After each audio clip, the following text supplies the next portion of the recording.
Hi, I'm Carolina. This is Amanda, and we are here with the Buddhi Babble podcast. We've got a very special guest today. Her name is Vera Ross. She's a personal trainer, FlowLIFT teacher, and she has a master's in public health. She works with people individually online and in person here in San Diego. And her specialty is working with women going through perimenopause and menopause, one of our favorite topics. So, we are going to ask her a lot of questions about strength training and how it's important for women of that age, and just all the different types of exercise we need to do to stay as healthy as possible during that phase of life. Let's welcome Vera.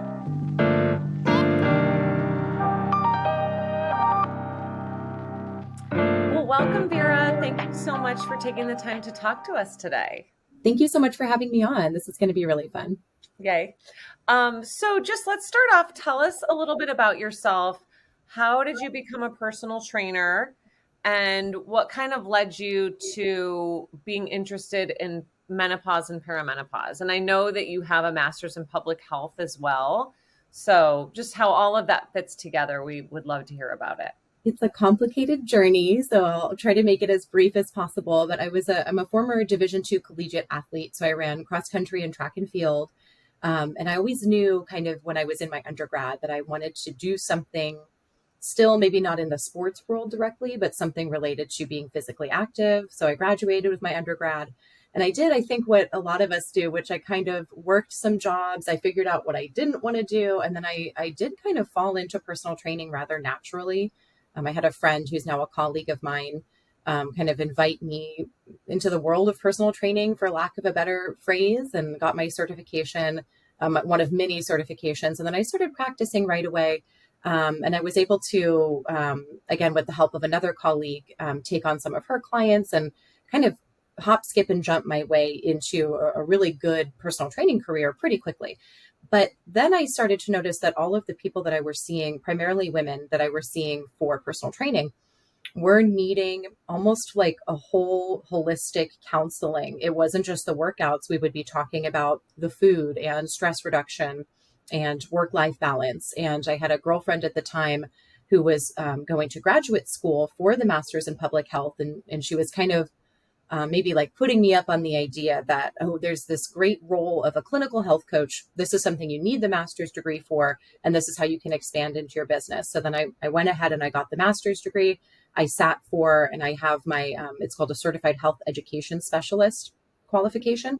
And that enables me to be more of on the clinical side of health coaching. Fast forward a couple of years, I've worked for several healthcare companies in the capacity of a health and weight management coach.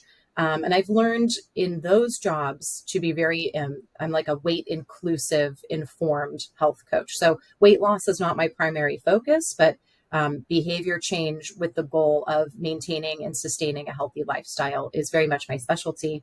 And then fast forward a few more years, the current interest and my current now new bit of expertise in menopause care is simply because of the new clientele that I'm getting who are being referred to me from their physicians.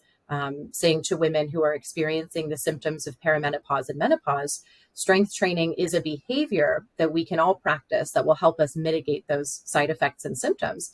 So that's something I've become really interested in because sort of it's become a natural draw for me because it's what my clients are experiencing. So now I'm diving headfirst into all of that research and knowledge. And yeah, it's really interesting.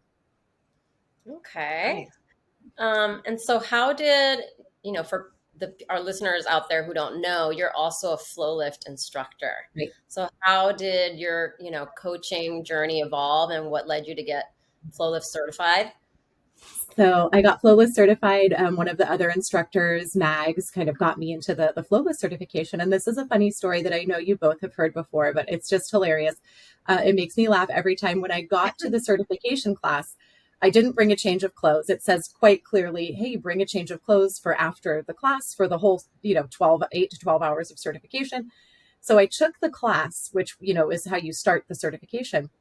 And it was my first time taking FlowLIFT, and I'm doing the moves, and I'm thinking, I can't even do this. Like, I don't know how I'm going to be able to teach this to other people. I'm struggling. I'm hurting in this, but it was such a good challenge. I ended the class drenched in sweat, as we all know from experience, that's what FlowLIFT does to you. So I had to buy a whole new outfit, which was a kind of just like a fun side story, but I bought my outfit. And then I spent the rest of the day taking the teacher training course and practicing the flow. And that journey was really, since being a collegiate athlete, I can tell you too, that has been the most challenging sort of fitness modality that I've had the pleasure of learning and really developing.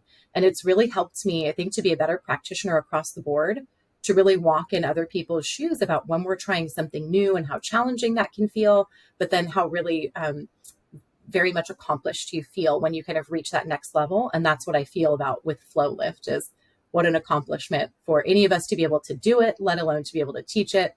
But it's been a really fun and challenging way to integrate new things into my practice. And just as a student of the sport, it's been, I think, something that's like helped me keep my sanity during some tough times. So yeah. It is a sport. We should do FlowLIFT competitions. I don't know. That sounds bad. As soon as I say it, it sounds bad. But no, it is a sport, definitely.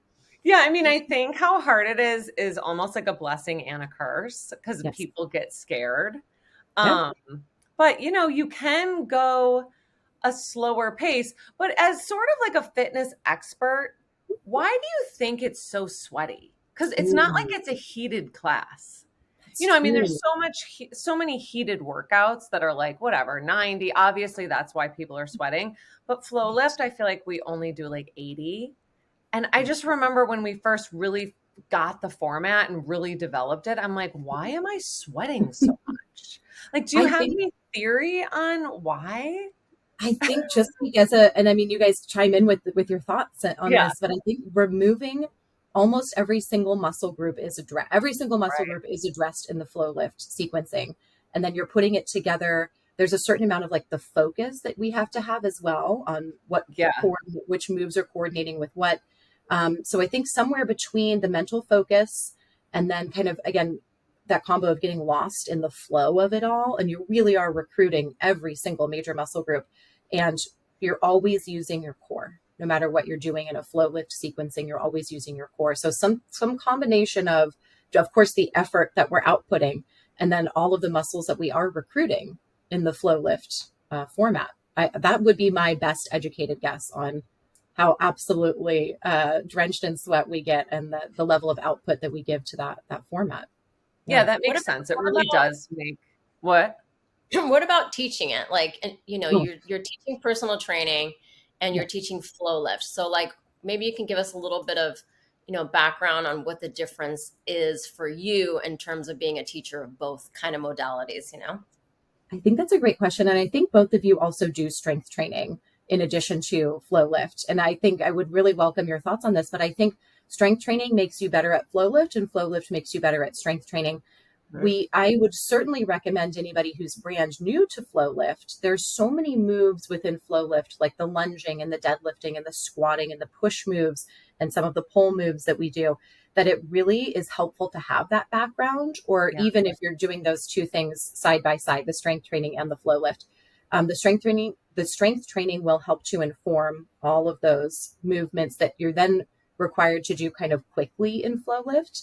And then the FlowLIFT, I look at FlowLIFT as its own challenge, number one, but then number two for FlowLIFT, it's huge injury prevention because it's mobility, it's light weights, but you're still getting that resistant form of exercise. And then it's a ton of core. So FlowLIFT really helps with the strength training because you're going to stay almost injury free with a format like FlowLIFT. And then of course, if you have the background of you understand how to do a lunge properly and a squat properly, so on and so forth, it's going to make you feel better while you're doing the FlowLIFT. So I think they go hand in hand, would be my opinion. Yeah. But what about teaching it from the teaching perspective?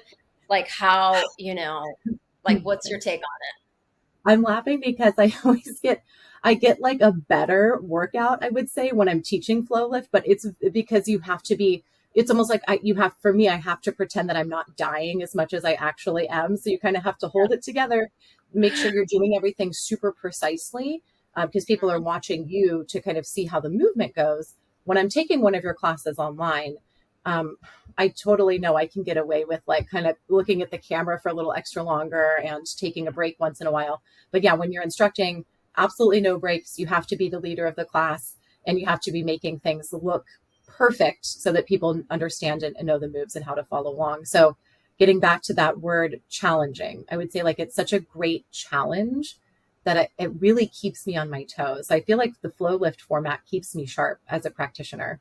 Mm-hmm. Yeah, because there's no room for error.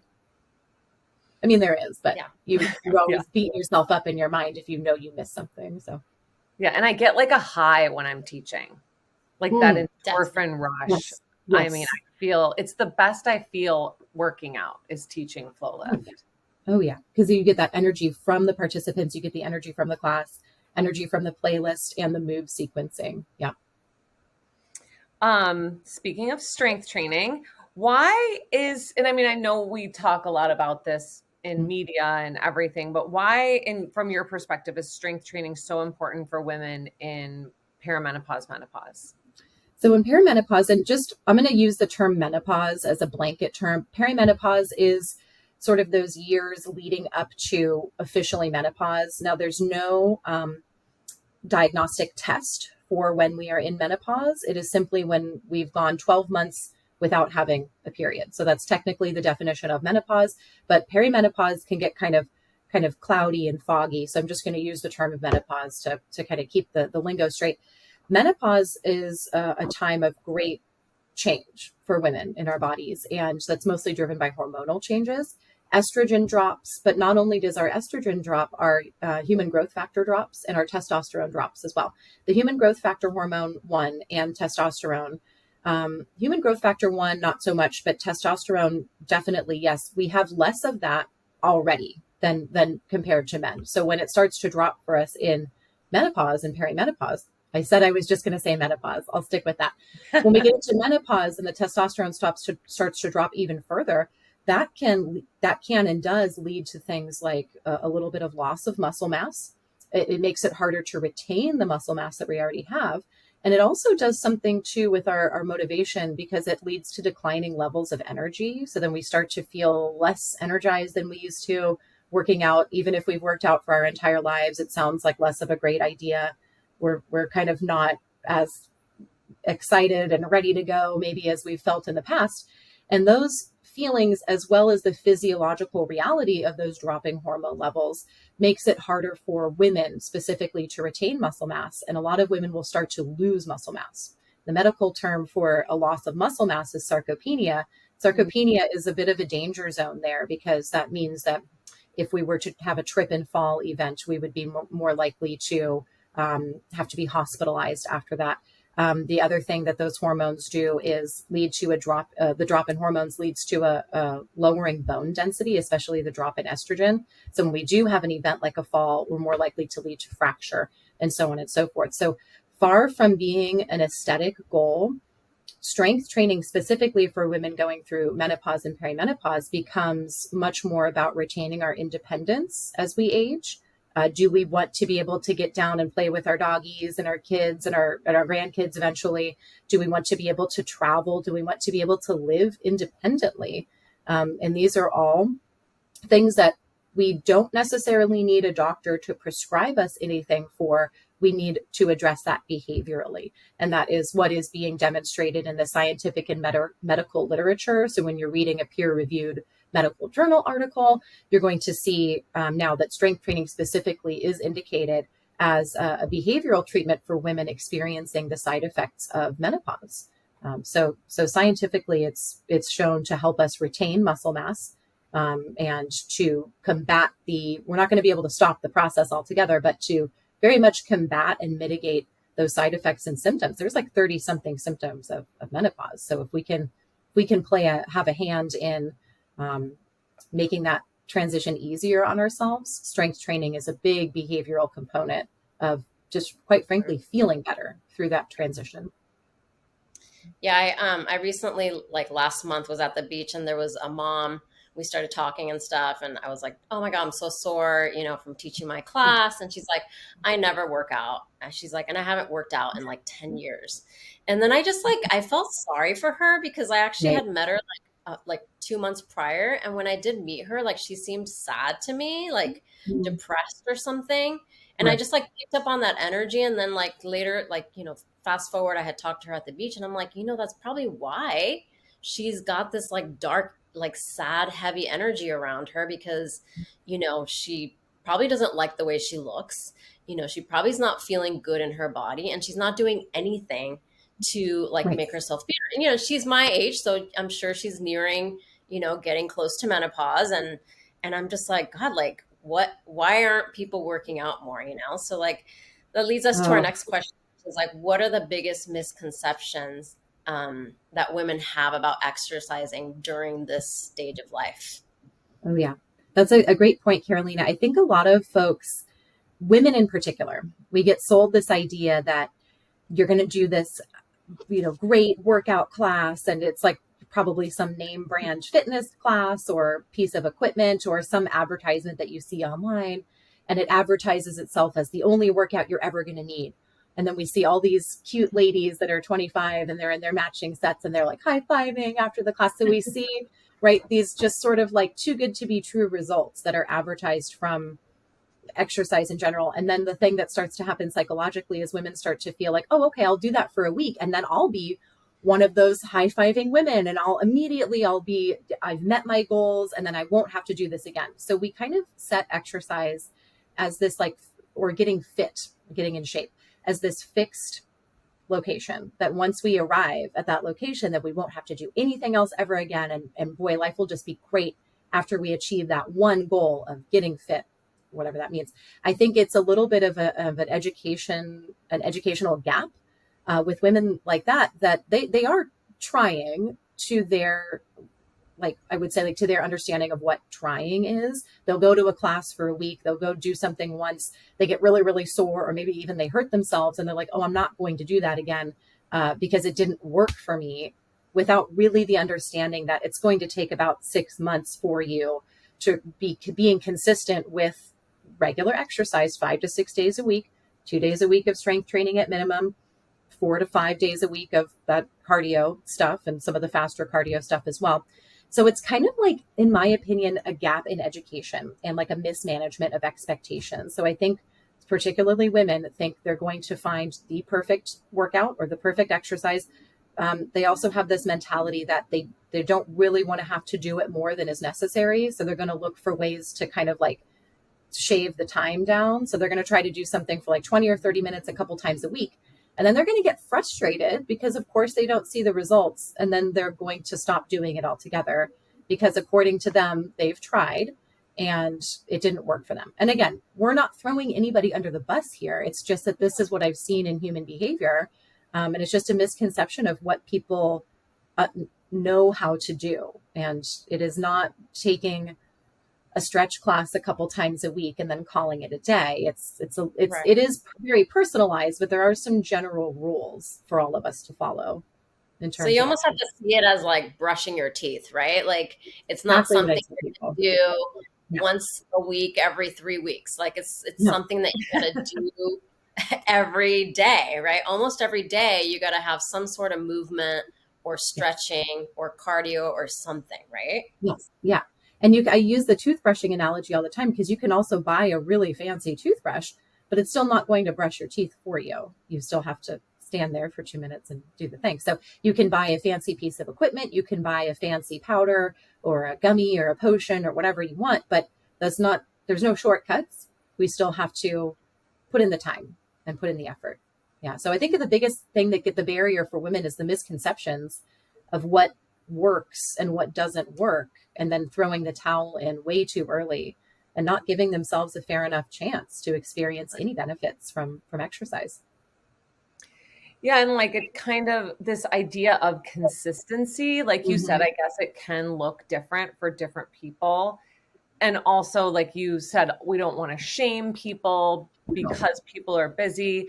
I mean, but one of my best friends has a very full-time job. Right. So she goes to classes at 6 a.m. and at like 4 p.m. on a Yep. Saturday. Like she's an animal. You know, it's Yeah. just so important to her. Right. That Right. she does make the time. Like I have tons of time to work out. I Yeah. feel really lucky. So I do get to be consistent. But Yeah. and I know you kind of touched on it, but what would be like the ideal week for, a woman and men, Yeah. going through Yeah. menopause? Like what might it look like?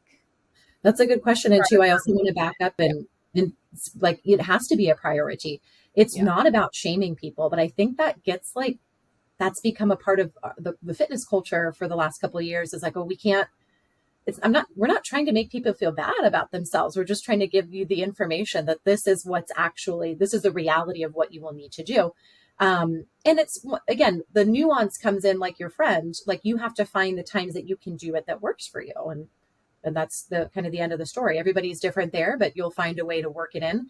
If I were to give a formula right now for women who are experiencing menopause or in their mid to late 30s, a good formula for a week's worth of exercise would be 2 days of strength training. And if we're doing 2 days a week of strength training, I would recommend that either both of those days are full body days, or one of the days is a lower body day and one of the days addresses the upper body component. And then you're mixing core into both of those sessions as well. Then I would do the other 4 to 5 days, quite frankly, some sort of cardio component. So that could either be 30 minutes of moderate intensity, which is like if we were all going for a hike and we're kind of like huffing and puffing and we're only able to talk in those brief sentences. That's the kind of cardio we're looking for 30 minutes or more. If you don't have 30 minutes or more, you want to take it into a place of cardio where you cannot hold a conversation no matter what. So you want to take it just a little bit more intense with the cardio if you don't have that much time to do the cardio. Before I move on, do you think that makes sense so far? Yeah. So like sprinting for 10 minutes, something, right? Or yeah, for 10 minutes. Yeah. 20 seconds on, 10 seconds at a base pace, something in a sprint format. Yes. So in addition to the 2 days a week of strength training and then filling in the rest with cardio, you also want to fill in at least one of those days of like what I would call like a strict mobility day. And that could be something like yoga. That could be something like FlowLIFT. That can be something like a mobility app that you're using on your phone that takes you through the shoulders and the hips and all the, the back and everything. If you are not going to dedicate one full day to mobility, which I personally don't, I mix it into something like a FlowLIFT day, or I mix it into one of my strength days, then just get a little bit more nuanced about where are you putting that mobility, and make sure that you're getting it in there. And then again, final point, it is important to also have a stretch practice. I try to do a little stretching every day. If you're not getting a little stretching every day, then you want to dedicate a full 20 to 60 minutes one day out of the week to make sure that you're fulfilling that stretch component as well, because flexibility is very important for our overall fitness. Yeah. And then of course I could go on and on. There's so many details within the quality of the exercise that you're getting. But again, we could be on this podcast for 8 hours if you left that question up to me. So I hope that makes sense, as kind of, that's a very basic structure of what a good week of, what a complete week of exercise would look like. And I mean, it really is like brushing your teeth. You got to do something every day. You have to think of it like that. Otherwise, you won't get it done. Yeah. And if that sounds really complicated, I love the toothbrush analogy. Think about when we were learning how to do that, right? And our parents would have to remind us, like, brush your teeth. And so we're learning that skill. That's the same thing for exercise. You're going to have to learn it, and it might feel a little awkward at first, but then the more you practice, the easier it becomes. Yeah. And Brian Kest, he's one of our most famous yoga teachers that we love so much. He used to use that analogy and say, like, when you brush your teeth, you don't just brush 5 and leave the other 5, not brushed, right? You have to think of it that way when you're working out your body too. Like, it can't just be strength training. It can't just be cardio. It's got to be a mix of all that stuff: strength training, cardio, stretching, breathing, like all of it has to happen in order for us to be like healthy humans, right?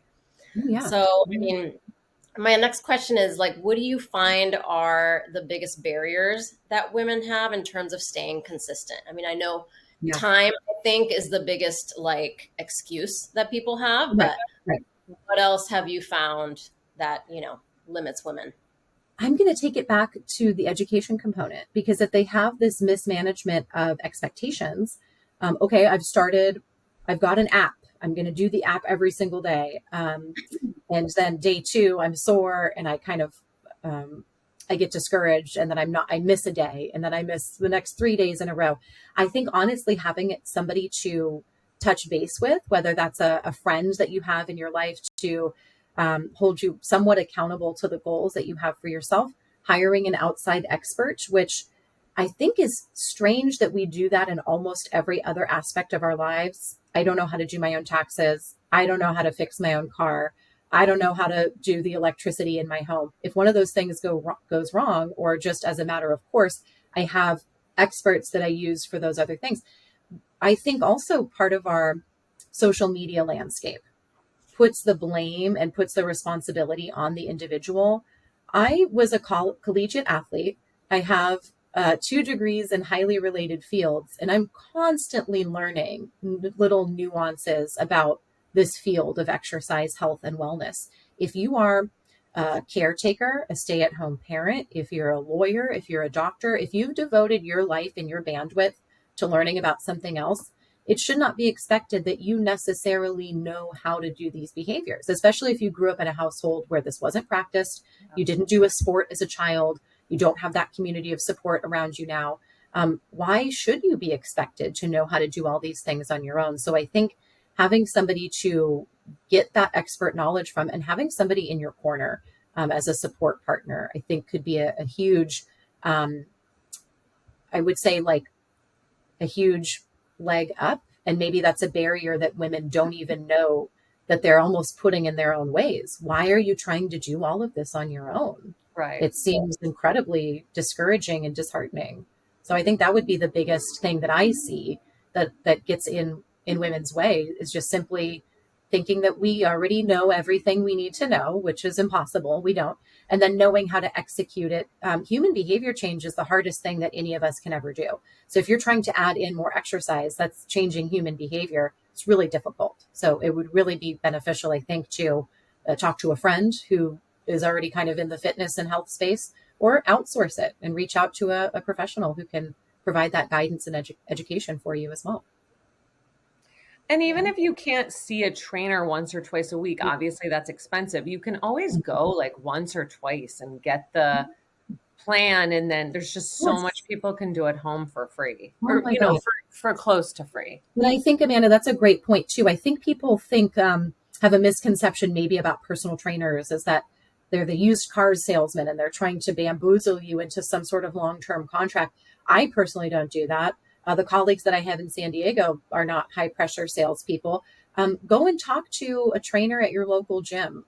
If you feel pressured, but they're trying to sell you a package, then obviously walk away. But any good trainer will be willing to work with you for 1 or 2 sessions just to get the ball rolling, and then to sort of be a point person that you can always check in with them about. But yeah, you need to feel comfortable with the professional. But Amanda, that's a good point. There are absolutely professionals, nutritionists, personal trainers, strength coaches, physical therapists, who will see you for 1 session, and then, they can be there to provide guidance, or just that 1 session, make sure you're good to go. Because that can honestly be sometimes the confidence boost that women need to continue on their own. If we don't really know what we're doing and then we're trying to do it on our own, that could backfire. So yeah, just check in with a professional for 1 time, get a game plan, and then do it on your own.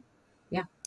And then do you ever find that women, because sometimes if I talk to friends or whatever about strength training, especially like heavy weightlifting, which I know is part of this recipe for women our age, either they're intimidated, and don't know where to start. I mean, obviously you would be able to help with that.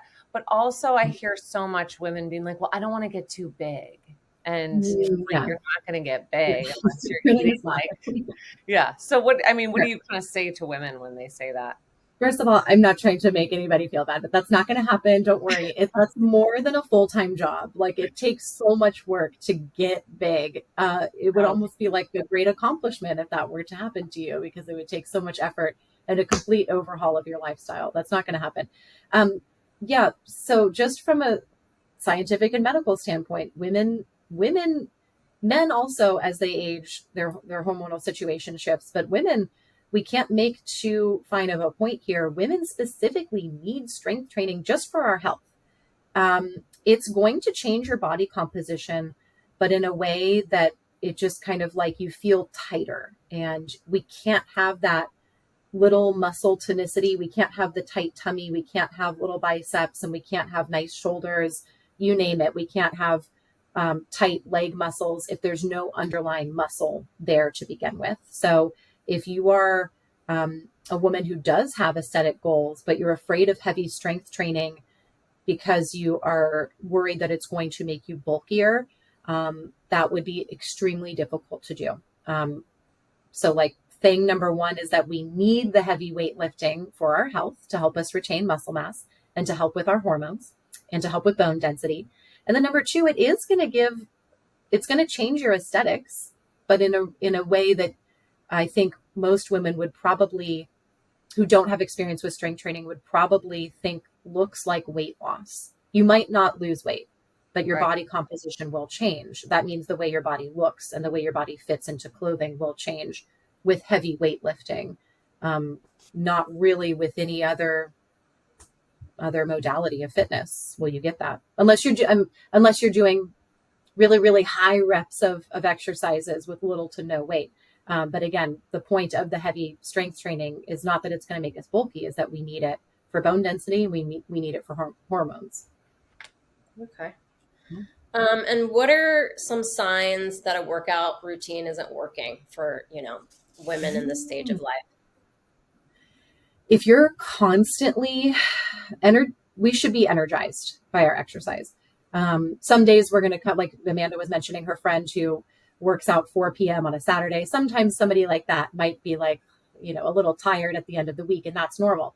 But if we're constantly overly fatigued by our fitness routine, so either nutritionally or something in the fitness routine, something is off there. We should not feel constantly worn out by an exercise routine. We should be sore, but if you're overly sore a majority of the time, something needs to be addressed. That could also be an injury. That could also be something to do with like a lack of sleep or with your nutrition. Something is off balance there. And then I would say just the final thing is, if you hate your fitness routine, that something is definitely wrong. We should find something about it that we enjoy. So if you just feel like you're like always dragging yourself to the gym and like, I dread this, I do not like this, and I think something is wrong. And then I guess I'll add a fourth thing. If you're not achieving the goals you want to achieve, that I would say you need a little bit of reevaluation, because perhaps the things that you were doing 20 years ago are no longer the things that will net you those benefits now. Yeah. I mean, I always think about like, we have a few friends that, don't like the way they look, but all they do is play tennis, and it's clearly not working because nothing's changing with their bodies. They look exactly the same. They're still unhappy. So, I mean, it seems like tennis would be enough, but clearly it's not. So I don't know. That's a sign for me. If you're not getting what you want and you keep doing the same thing, like it's not working. That could be a symptom too of something I think we've all experienced, which is like things change. I used to just only running. That was the only workout. That wouldn't work for me right now anymore. I wouldn't have the muscle tonicity that I have. I would be injured probably most of the time. So I'm imagining with that kind of that similar example of like people who are only playing tennis or people who are only doing this or only doing that. It might be related to their past experience that might have worked for them like in their 20s or something, but now it's not getting them the results that they need.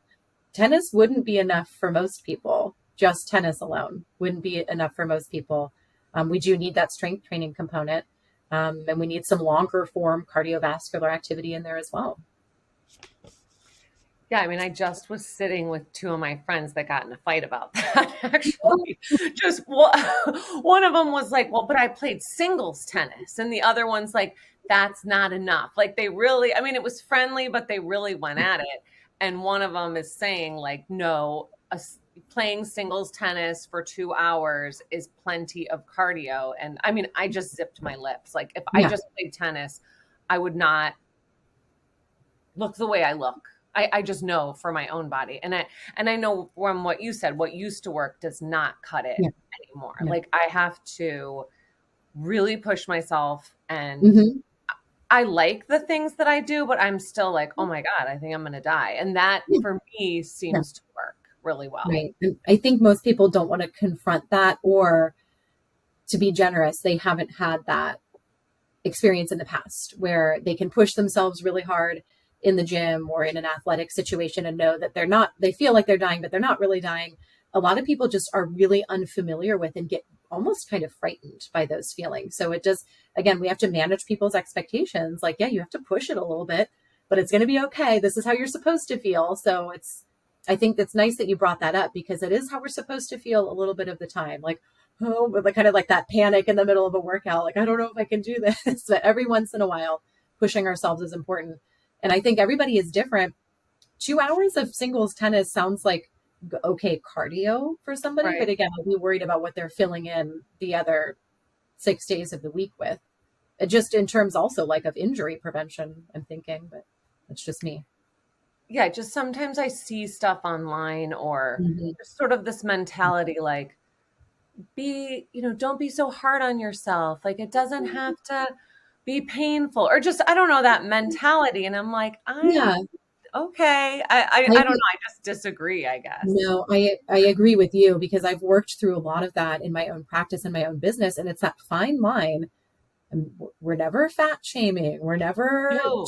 the intention is never to shame anybody of any body type at any time. But there is a look in the mirror moment that I have had with several clients in the past where it's like, okay, you're telling me that these are your goals, or we've written out the behavioral contract. These are the goals that you've written down. I hear that you're getting up at 9 a.m. instead of 7 a.m. I'm going to talk to you about better utilization of your time, or I'm going to ask you to push yourself according to your goals.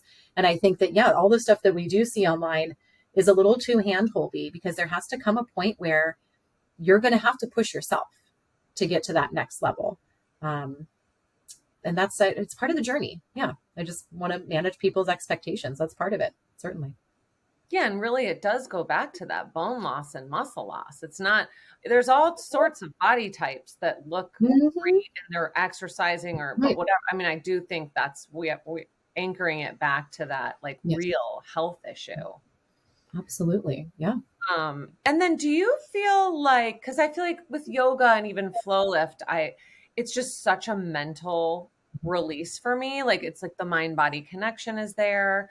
And I have been doing some heavier weightlifting on my own, and it feels good. Like you're really present with it and you're doing it. Do you talk to your clients and touch on just like the mental health aspect of strength training? Oh yeah. I really like what you said there too, because then I'm kind of putting my own virtual reality goggles on and I get into a total meditation when I'm strength training. I have a lot of playlists that I can plug in, but sometimes it's just nothing. It's just my thoughts. Because you do go strength training, you do go a little bit more slowly. It's a little bit more meditative is the only way that I can think of it. But the mental health benefits, it's interesting. It's not so much me having to convince people. It's my clients just like singing the praises of consistent, regular exercise. And what a huge benefit, mental health benefit they receive from that consistency. I see clients all throughout the day, but the clients that I see at the end of their day when they're coming to me after work is probably the most frequent that I hear those comments. Wow, I had a really tough day, but this is just making me feel so much better. Or they come in really stressed. They leave looking and feeling like they've just lightened their load a lot. So I experience it myself personally, but I don't have to sell people on that. They definitely get that right away. And that's my biggest hope for people is that they do give themselves enough of a chance with the consistency with exercise to net those mental health benefits as well. And especially for menopausal women, those are very real symptoms of menopause: depression, anxiety, just to name two of many. Exercise, again, this is scientifically and medically proven. Exercise does help us to mitigate those real symptoms that we feel when our hormone levels begin to fluctuate and the estrogen starts to drop. Yeah. And it's like you said, you might not see the physical changes for 6 months, but you do get the mental health benefits like in 5 minutes. Right away. I mean, yeah. And this is the only, if anybody's concerned that I'm saying, you'll never get your dream body, so just forget about it and feel good with it. That's not what I'm like. We're going to get the aesthetic results with time and consistency, but I think the thing that's the most important is that we are just so confident in ourselves when we know what our bodies can do. And there's nothing that's going to give women that confidence, in my opinion, other than consistent, regular exercise and proper nutrition. And that was another thing about FlowLIFT that I really liked when we first started doing it. And now, I mean, it's been almost 10 years, but I kind of thought I was done with vigorous exercise. I don't know why. I was just so into yoga, Yeah. and then my body wasn't responding to yoga the way it used to. And I'm like, I gotta, do more. But all just the different types of movement. And like you said, the mobility, I am like, I never would have done any of that type of movement had we Right. not started FlowLIFT. Yeah. But so how do you kind of see FlowLIFT fitting in to strength training? Like it doesn't really check the same box, right? No, but I'm just, as a personal testimonial, exactly what you said resonates with me so much. As a competitive athlete, I thought like, oh my God, what am I going to be able to do as an adult that's going to replicate? I'm not going to be a professional runner. Like, so what am I going to be able to do that's going to sort of like mimic that sensation, or like really kind of push me to my boundaries physically? And that's been FlowLIFT. And I think it's really a good challenge, because it's so multifaceted. It's not, I wouldn't classify it as strength training technically, because we're just not, it's designed to be a little bit faster. So we're kind of using lighter weights because we're in a faster sort of structure of the class. But it ties in perfectly with strength training, because there's so many moves in the FlowLIFT that are mirrored in strength training, like a squat, a deadlift, a lunge, a push-up. There's a lot of arm pull movements that we're doing. So if you're not, I would say if you're not doing a strength training program, but you are doing FlowLIFT, start doing a strength training program as well, because then you're going to see it pay dividends in your FlowLIFT. You're going to be able to do more FlowLIFT, more reps, faster, with more proper form, so you can get the maximum benefits out of the FlowLIFT modality. But I think exactly what you said, Amanda, it's that great challenge that I think, quite frankly, we need to keep ourselves like in fighting shape almost. Does that make sense? Like mentally and physically. I really, that what you said resonated with me. Like, oh, maybe I'm just done being kind of intense in my workouts. But the answer, FlowLIFT steps in and says, no, you're not. So it's kind of a nice boost, because it is so challenging. So I would say it fits in really well, because you can take the foundational knowledge of your strength training practice. You really know what you're doing when you get into a FlowLIFT format, and then you can really maximize how you're feeling and the benefits that you're deriving from the FlowLIFT. Yeah. I feel like FlowLIFT makes me smarter. Like when I strength train, it's kind of like brainless work for me, because it's so repetitive and so like one dimensional in a way. Yeah. Whereas like when I'm doing FlowLIFT, like my brain is on. Like I really have to stay so present and so focused. Otherwise I can't do the move at all.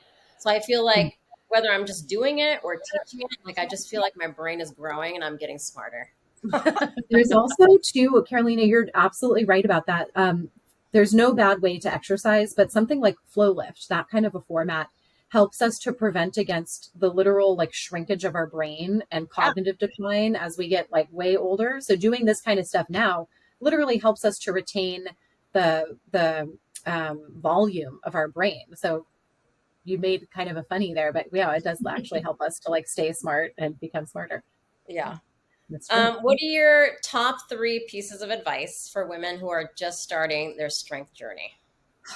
Just starting. I mean, I'm not self-promoting. I'm just saying, find a coach with a certification, find somebody you're comfortable with there. Have a plan. Okay. And then give yourself 6 months minimum. Okay. Don't do something for a week. You're going to get really sore. I promise you. But don't do something for a week, get really sore, and then never go back to it again. Give yourself more of a chance to succeed, because you will succeed with time.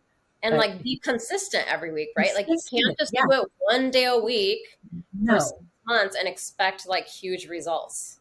Like you got to be moving 5 days a week at least. Yeah. And that's why it's helpful to talk to a professional. They'll give you a plan, and at minimum, they're going to manage your expectations. Right. Correctly. But also, like, all of your different qualifications really make you very unique. I mean, I think the word coach is thrown around a lot now, just with, I don't know, these weird weekend workshops people take. But you're, the things that you've done and your background is really an amazing combination for someone who really wants to like dedicate themselves to this part of their health. So Oh, yeah. If that is I can't get people between the ears, if I can't get you psychologically, then nothing is going to work. So from that foundation alone, um, most any trainer is going to be fine. They're not going to hurt you. But if you can't get somebody who understands that you are a unique individual who needs, we need to know about your schedule. We need to know about your preferences and your habits. And if you can't get somebody to work with you like that, then I would recommend somebody like myself who has that more nuanced and in-depth understanding, especially when it comes to, oh gosh, how do I say this without sounding like really judgmental? When it comes to like the real science behind things and like not buying into the latest fad on the internet, that is definitely something that I find myself, I've had like my longest clients have been with me for 11, 12 years. I'm still helping those long-term clients and new people alike, kind of suss out what is really good, actionable information. Because the internet, we can get good info on the internet, but we can yeah. also get scams, and we can also get snake oil salesmen, and we can also get, oh, did you hear it? I heard if you whispered to lettuce leaves, then you'll drop 5 pounds immediately. I don't know. But, if you do 20-minute workout 1 day a week, you're good to go. Stuff like that. I think if you're working with somebody who has the background and knowledge of, I know how to vet what is real information versus what is an internet fad, that can become as important as well. Because again, if you're specialized, if you're a teacher, a doctor, a lawyer, or a car mechanic, you don't necessarily, you know about your field. You don't know about health information. So Right. I can really suss out what is actionable information and what is somebody's just trying to sell you their, whatever mystery powder on the internet that's not going to work. So definitely, I think that guidance can be important. And I just get back to managing expectations, because you don't know what you don't know. And if you don't have somebody there to support you, you could get very distracted and try something for a week that didn't work, start something new the next week. That's not, so just kind of having a science and evidence-based approach is probably the most helpful thing that I do for my clients. Well, hallelujah, because we need you, because people believe some crazy stuff. What, like, if you have a highly compliant client, Yeah. what could they expect in their first 3 to 6 months of training with you? Just, like that person that really follows your lead. They will achieve their goals. Most people that come to me, if they have a really hard and fast weight goal, like I want to lose 20 pounds, I kind of tend to dig a little deeper and ask them a little bit more about that. Has a physician told you that? Is that just something that we used to be 20 years ago? Or why are we attached to that number? I would say people will achieve their goals, but perhaps it won't be exactly the goals that they had in mind, especially if we have a very specific weight loss goal. Again, your body composition will change, but especially with strength training, and it depends on how much weight you have to lose. You might not see the number on the scale reflect what you think it should, because you're replacing adipose fat tissue with lean muscle mass. That will keep your metabolism running more efficiently and effectively. It will change the way that you look from the outside. But again, it might not reflect on the scale as much as you think that you want it to. So I always am very careful to evaluate clients' goals, new clients' goals when they come to me, and then work with them pretty closely to see, are those goals changing and shifting. So I can say you will achieve your goals. You'll feel better right away. And then you will, I think the most important thing is gain an understanding of the tools that you will take and put into your toolkit for the rest of your life. Imagine like a chef, and she comes into work and she has her big like thing of knives. I don't know what that thing is called, but she like unfurls this big thing and there's all these knives there, right? She's not going to maybe use every knife that day in the kitchen. But that's what I'm doing for my clients, is I'm spreading out all of these tools for them. And you can, we're going to decide through a series of almost trial and error, what are the tools that work best for you? What can you take and put onto your tool belt and continue walking down the road for the rest of your life? Because my ultimate goal for clients is autonomy. My ultimate goal for clients is that they understand how to replicate these behaviors on their own for the rest of their lives. So within, I don't know if you had put it this way, but within the first 6 months, you'll have a really clear, you'll accomplish your goals, and you'll have a really clear understanding of what it's going to take for you to sustain and build on those habits for the rest of your life. So I can say that it's just the beginning of the journey, but then you will know how to continue that journey through the ups and downs of life. And what's your That's take on, awesome. like, yeah, I want to talk a little bit about like those weight loss pills or weight loss shots or whatever that people are taking, like Ozempic and Yeah. Mounjaro and all Yeah. that. Yeah. Because I Cool. do know a lot of people who are on it, and Mhm. most people do not look good. Like their faces are sunken in. They're way too skinny. Yeah. Like we're back to like Right. 1996, Kate Moss, I'm dying look. Okay. And it's Right. not a good Right. look. And I like resent these people because like I have to work so hard to like stay lean. And then And here they healthy. are taking a shot to like be Right. Skeletor, like, but I mean, it's not like, in my opinion, it's not a good look. And Right. Right. I'm not going to tell them they don't look good, but like, what's your take on it? Do you have a lot of clients who are on it? What do you think? I have worked for the last corporate job that I had in corporate health was directly working with patients who were on the weight loss injectables, the GLP-1s, and working with them to maximize the health benefits that they could get from that process.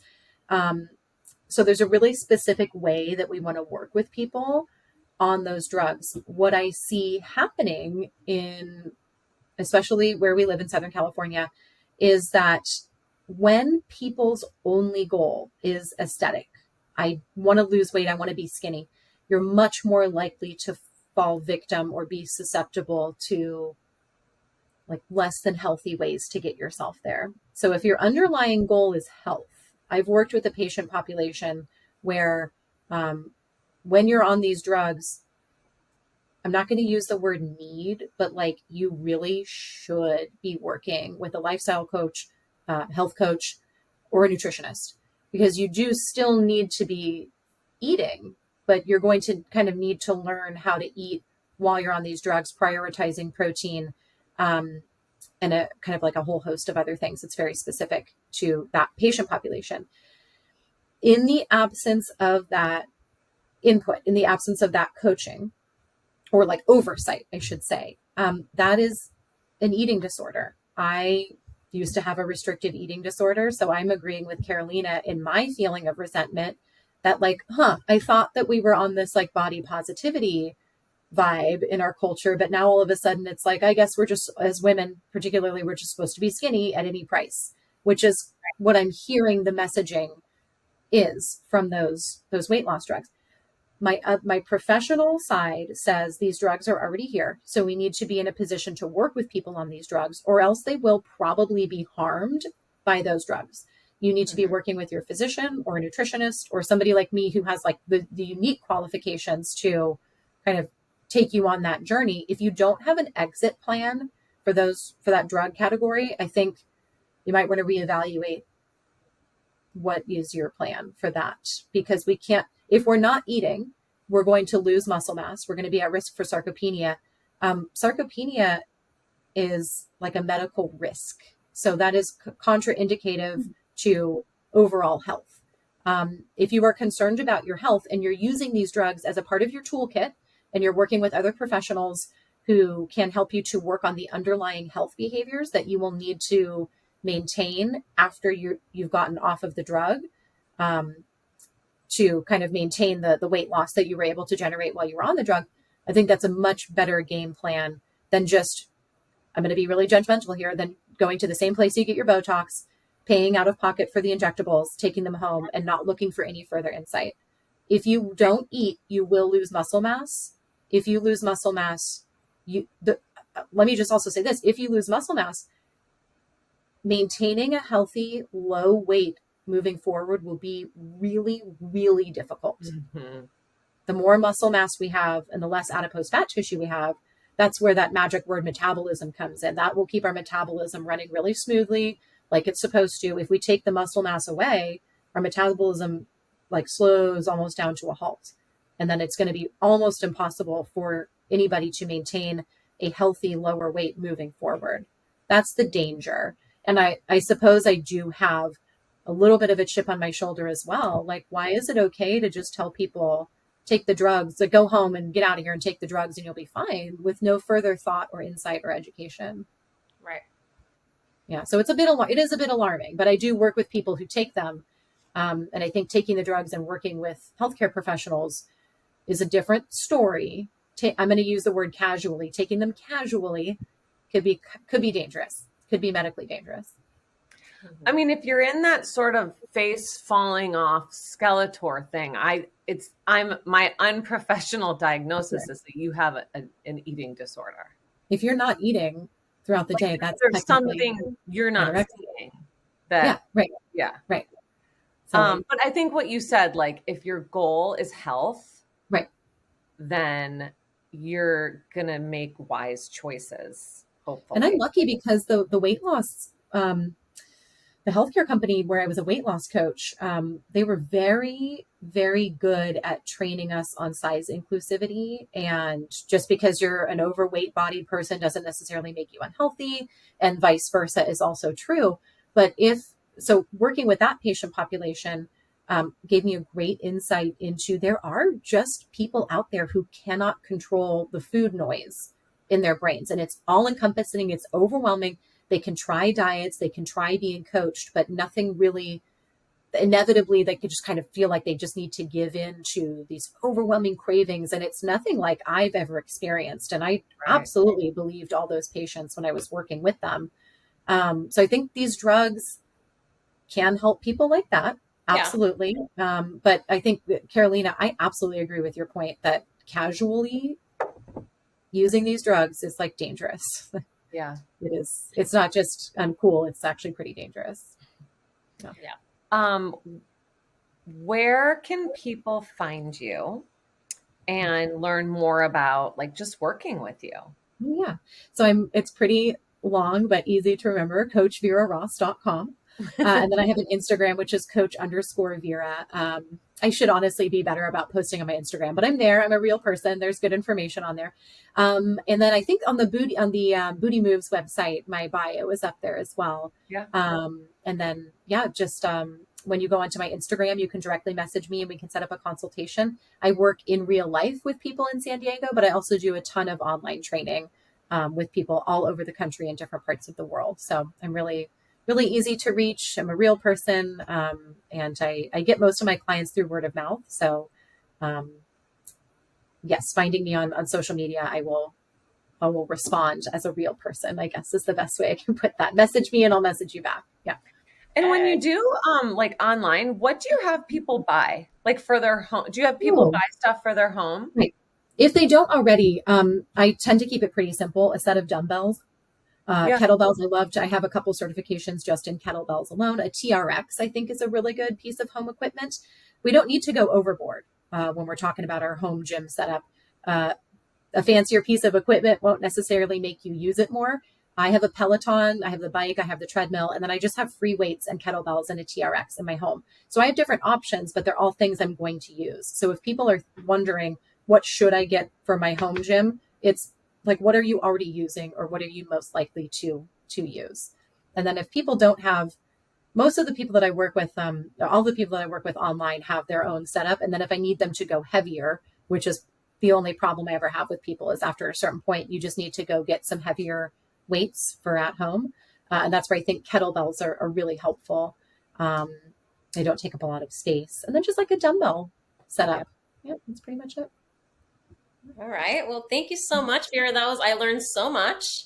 Yeah. Thank you for your insight. Hopefully our listeners I could chat about this for 8 hours. So thank you for having me on.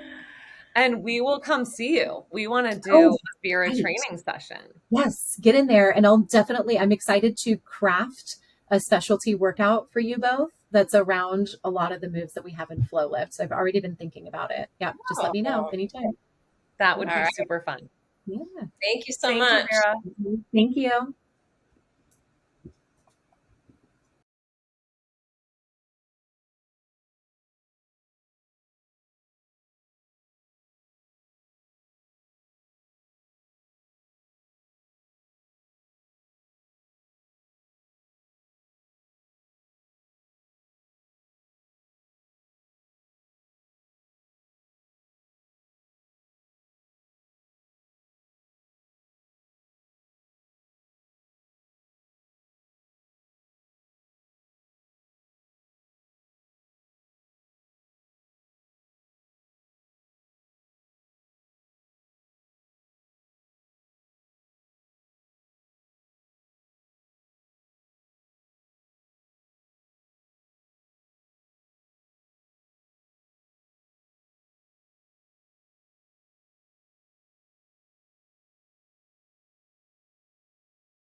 Well, that was really, really educational.